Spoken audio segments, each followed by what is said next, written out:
మల్హోత్రా గారికి, రాజీవ్ మల్హోత్రా గారికి, ఆయన అమెరికాలో ఉంటారని చెప్పాను నేను మీకు ఆల్రెడీ. ఆయనకు రాశాం, అయ్యా మరి మీరు రాసినటువంటి పుస్తకాలు చదివాము, ముఖ్యంగా బ్రేకింగ్ ఇండియా అనే పుస్తకం చదివాము. అందులో క్రైస్తవుల పైన, ముఖ్యంగా హిందూయేతరులైనటువంటి క్రైస్తవులు మరియు ముస్లింల పైన మీరు చిమ్ముతున్నటువంటి విషయం భయంకరమైన విషయం.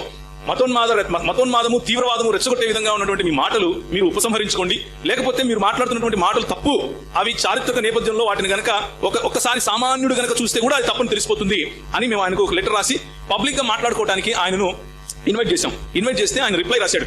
ఆయన రిప్లై రాస్తూ ఆయన ఒప్పుకున్నాడు. మీ ఎదురుగా ఈమెయిల్ కనిపిస్తా ఉంది.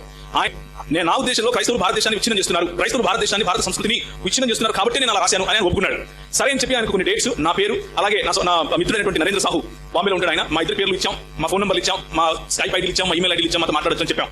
కొన్ని రోజుల తర్వాత ఆయన రెస్పాన్స్ వచ్చింది.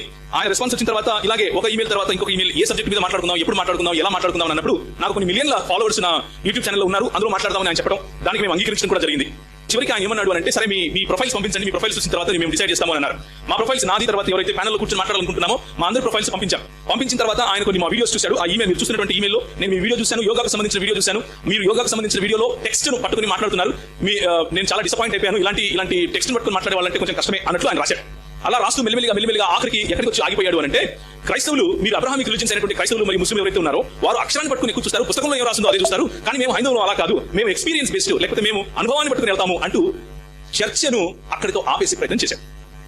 ఆయన కూడా ఒక కాన్ఫరెన్స్ చేస్తారు, అది ట్రూ ఇండాలజీ అనే కాన్ఫరెన్స్ చేస్తారు.